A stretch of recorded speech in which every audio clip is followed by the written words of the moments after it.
let me tell you something that should terrify you. Not because it's complicated, but because it's simple. Devastatingly, humiliatingly simple.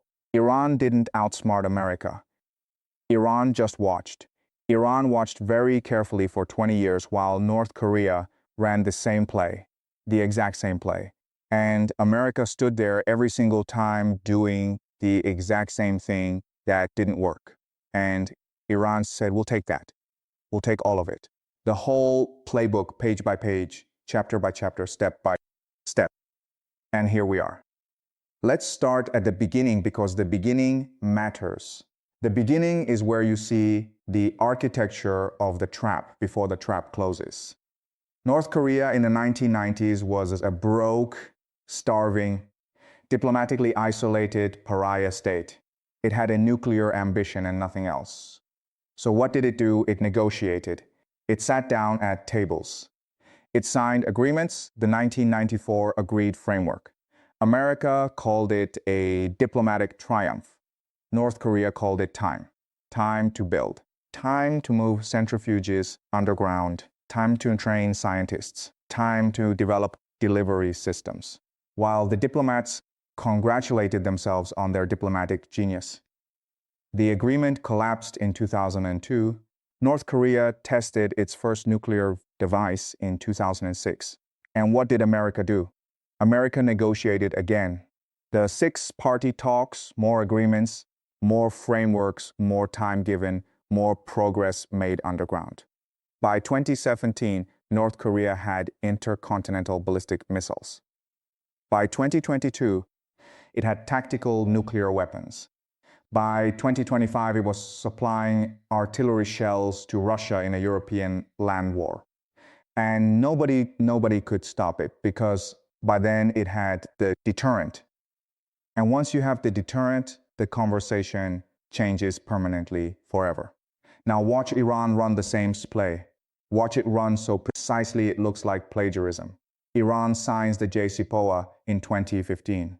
Inspectors go in, cameras go up, centrifuges spin down some of them. The deal is called historic. It is called a new era. America and Europe exhale. Iran exhales too. But Iran exhales the way a chess player exhales when the opponent makes the move they predicted 3 moves ago. America pulls out in 2018. Iran accelerates. Sanctions tighten. Iran enriches faster. The pressure is supposed to bring Iran back to the table weaker, more desperate, more willing to make concessions. This is the theory. This is always the theory. But here is what actually happens. Sanctions pressure does not stop nuclear programs. We know this. We know this because we watched it happen in North Korea for 20 years. Sanctions hurt the people. Sanctions slow the economy. Sanctions do not stop the centrifuges. The centrifuges spin whether the people are eating or starving. The regime decides what spins and what stops. And the regime has decided the centrifuges spin. By 2023, Iran is enriching uranium to 84% purity, one technical step from weapons grade. IAEA cameras are disconnected. Inspectors are denied access. And here is the part that matters, the part that should make you stop and sit very still. Iran is doing all of this openly. It is not hiding. It is announcing. It is telling the world, watch what I'm doing. Watch and understand what it means. This is the North Korea playbook. This is the part where the student has finished reading the textbook and is now taking the exam. North Korea understood something that took the Western foreign policy establishment decades to almost grasp. The threshold is everything. Before you cross the threshold, before you have the weapon, you are vulnerable. You can be threatened, invaded, regime changed. Muammar Gaddafi gave up his nuclear program in 2003. He was dead by 2011. Saddam Hussein didn't have weapons of mass destruction. He was dead by 2006. These are not footnotes in Iranian strategic thinking. These are the foundational texts. The lesson Iran learned, The lesson North Korea taught is not that nuclear weapons are useful for fighting wars. Nuclear weapons are not for fighting. They are for existing. They are the ticket that lets you stay in the game permanently. That turns regime change from a policy option into an act of civilizational suicide for whoever attempts it. And so Iran moves toward the threshold with the patience of a country that has been civilized for 3 years and can absolutely weigh out any American presidential administration. Now, here is where the playbook gets sophisticated because Iran added something North Korea didn't have. Iran added the regional architecture. While the nuclear program absorbs Western attention, Iran has spent 15 years building the most extensive network of non-state armed groups in modern geopolitical history. Hezbollah in Lebanon with a missile arsenal larger than most NATO member states. The Houthis in Yemen shutting down Red Sea shipping lanes for months. Militias in Iraq capable of striking American bases. Hamas in Gaza. The Islamic resistance in Syria. This is not a network of proxies in the Cold War sense, where the patron controls the client like a puppet. This is something more sophisticated. These are ideologically aligned movements with their own command structures, their own finances, their own weapons production linked to TAN through relationships of mutual interest that survive even when Iran faces pressure to cut them loose. This network does two things simultaneously. First, it raises the cost of any military strike against Iran's nuclear facilities. Any strike on Iran doesn't just mean Iranian retaliation. It means Hezbollah launching against Israel. It means Houthi missiles targeting Gulf oil infrastructure. It means American forces in Iraq under attack from every direction. The retaliation is automatic, distributed, and catastrophic. The architects of the strike have to price all of that in before they act. And when they price it in, the number gets very large very fast. Second, this network gives Iran escalation dominance at every level below the nuclear threshold. Iran can raise and lower the temperature anywhere in the region without ever directly confronting American military power. It can harass shipping. It can arm groups that attack American allies. It can tie down Israeli military resources indefinitely. And it can do all of this while sitting at negotiating tables looking reasonable, signing communiques, accepting ceasefire deals that pause the pressure just long enough to move to the next stage. This is not improvisation. This is doctrine. This is a coherent strategic vision executed over decades by an institution, the Islamic Revolutionary Guard Corps, that thinks in generational time horizons while American administrations think in 4-year electoral cycles. And here is the countermove problem. The reason the title of this speech is not an exaggeration becomes clear once you examine the structural reality of the problem being discussed. Any potential military option against Iran's nuclear program runs into a set of fundamental physical and strategic constraints that are difficult to overcome with conventional force alone. The relevant facilities are not only heavily fortified, but also widely dispersed, and in some cases, constructed deep underground. Sites such as Fordow are embedded beneath mountainous terrain, specifically engineered to withstand significant kinetic strikes. As a result, even highly sophisticated military action would likely produce only temporary disruption rather than permanent elimination of capability.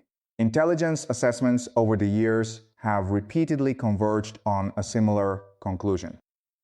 A military strike may delay progress, but it does not fundamentally end it. The expected outcome is typically measured in years of VEP's setback rather than irreversible dismantlement. In strategic terms, this creates a cycle in which the targeted state absorbs the impact, adapts, and ultimately resumes development with increased determination.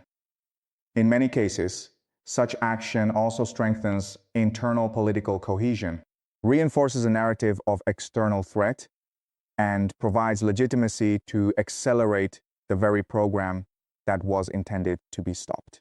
The sanctions-based approach, meanwhile, has been extensively tested over several decades.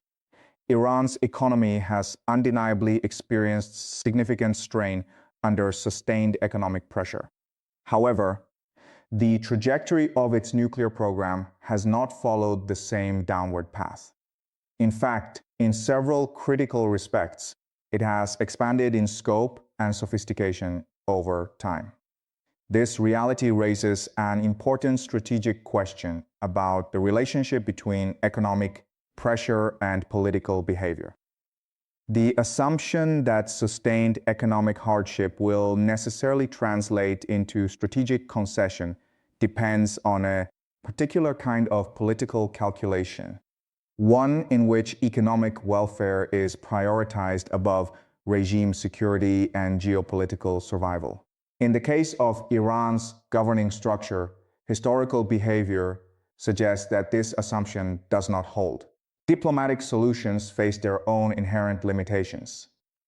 Negotiated agreements require not only formal compliance but durable, verifiable adherence to constraints on the most sensitive aspects of nuclear development. Past agreements have demonstrated a recurring pattern.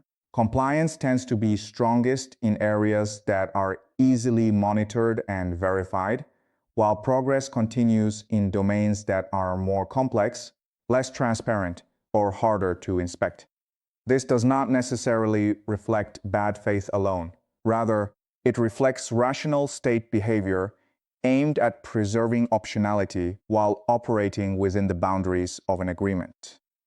From this perspective, diplomacy can slow progression but struggles to fully eliminate underlying strategic incentives. The most forceful alternative, direct military escalation aimed at permanently ending the program, introduces an entirely different category of cost and risk. A conflict of that scale would require a level of political, economic, and military commitment that the current American political system may not be prepared to sustain.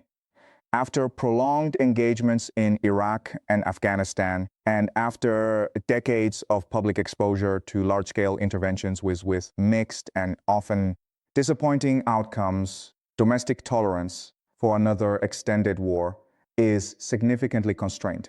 This reality places a practical limit on how far escalation can be pursued, regardless of theoretical military capability. Within this framework, a strategic trap begins to emerge.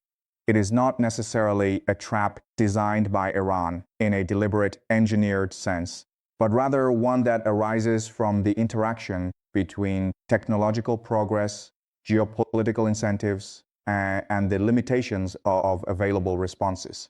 Over time, Iran has had the opportunity to observe other nuclear cases, most notably North Korea, and draw conclusions from how those situations unfolded. North Korea, after years of pressure, negotiations, sanctions, and isolation, ultimately developed and retained a nuclear deterrent. Each attempted strategy designed to reverse that outcome failed to achieve its core objective. The implication of this historical pattern is a gradual shift in the nature of the conversation itself. Over time, debates that once centered on prevention and rollback begin to transition toward management and containment. Instead of focusing on how to eliminate a nuclear capability entirely, policy discourse increasingly turns toward how to deter its use, limit its expansion, and stabilize the regional balance under the assumption that the capability already exists. This transition is not usually framed as a formal admission of failure, but rather as a practical adjustment to an irreversible reality. North Korea illustrates this evolution clearly. Since its first nuclear test in 2006, it has developed a credible nuclear arsenal including delivery systems capable of reaching distant targets. Despite decades of sanctions, negotiations, and diplomatic efforts, the strategic outcome has remained unchanged in its essentials.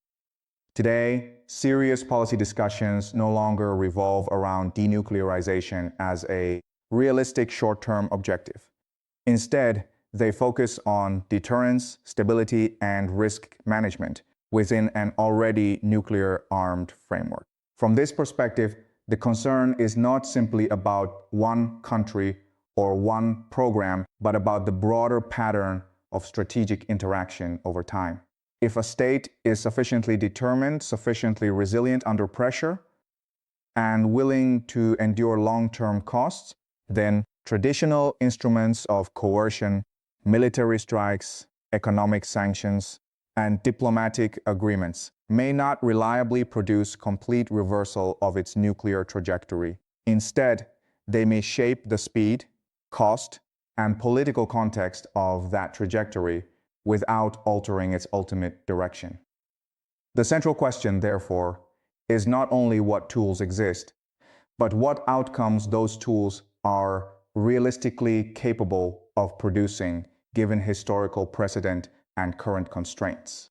The trajectory described here suggests a transition point in which long-standing policy objectives may gradually give way to a more constrained form of strategic management.